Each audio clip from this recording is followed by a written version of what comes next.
सो आप अगर वेस्ट बंगाल से नहीं हो या सपोज आप वेस्ट बंगाल में रहते हो बट ये न्यूज़ पता है नहीं, तो मैं आपको एक और न्यूज़ दे देना चाहता हूँ।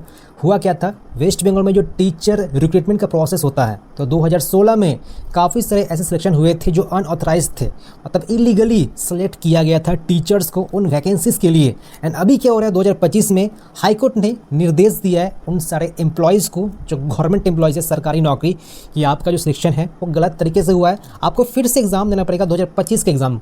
अब इसके चलते ही ये जो अभी इस साल का एग्ज़ाम है टीचर का जो वैकेंसी निकला है वो और डिले हो रहा है, बिकॉज फिर वो एम्प्लॉई हड़ताल कर रहे हैं कि मैं एग्ज़ाम फिर से क्यों दूंगा।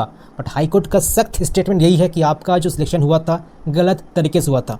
ये रिसेंट न्यूज़ से आपको सब कुछ मिल ही जाएगा, ठीक है। एंड इसका जो इफेक्ट है इस साल का जो प्रोसेस है इस पर पड़ रहा है। तो जाहिर सी बात है वेस्ट बंगाल गवर्नमेंट ने, मतलब मैं एग्जैक्ट बताना चाहूँगा, इलीगली आप कह सकते हो जो फेक सर्टिफिकेट्स उसके द्वारा में भी, मतलब आई कैनॉट कन्फर्म यू, मुझे जो सोर्सेज से जो इन्फॉर्मेशन मिल रहा है, मेरे पास ऑलरेडी सिस्टम मौजूद है जहाँ पर न्यूज़ मिल रहा है, जो ऑथराइज न्यूज़ है, जो सोर्सेज है, उनके द्वारा ये कहा जा रहा है कि आपका जो सिलेक्शन प्रोसेस था फेक सर्टिफिकेट के द्वारा आपका यहाँ पर सिलेक्शन हुआ है। एंड इतने सालों के बाद आपका हाई कोर्ट से फाइनली ये स्टेटमेंट आया है कि उनको फिर से एग्ज़ाम्स देना पड़ेगा। अब इसका जो रीज़न है, काफ़ी बड़ा ये इम्पैक्ट है वेस्ट बंगाल गवर्नमेंट की तरफ, और आपका जो WBSSC टीचर्स जॉब जो रिक्रूट कर रहे होते हैं वो जो बोर्ड है, ठीक है, तो ये लोग दोनों ही मिलकर के कोर्ट में चैलेंज किए। एंड इसका जो हियरिंग होने वाला है सुप्रीम कोर्ट में होने वाला है 15 जुलाई को, कि हाँ सच में क्या OBC के अंडर में आते थे कि नहीं आते हैं, उनका क्या सर्टिफिकेट इलीगली अप्रूव किया गया, क्या वो सच में उस वक्त वैलिड थे या अभी वैलिड है।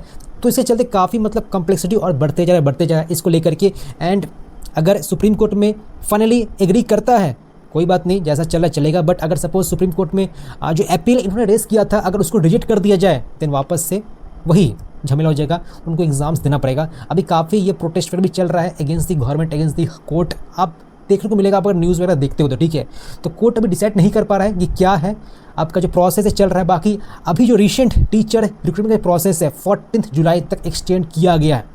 अब 14 जुलाई तक वो लोग अप्लाई करना तो कर सकते हैं, बट हाँ अकॉर्डिंग टू कोर्ट उनको एग्ज़ाम्स देना पड़ेगा, जो निर्देश आ रहा है। तो अभी तक मेरे पास जो सोर्सेस है ये न्यूज़ पता चला है। बाकी सपोज आप अगर टीचर्स जॉब के लिए इस साल तहत आप अप्लाई कर रहे हो तो कोई इशू नहीं, आप लोग के लिए जो फ्रेशर्स है ये उनके लिए इशू है जो 2016 में एग्ज़ाम दिए थे।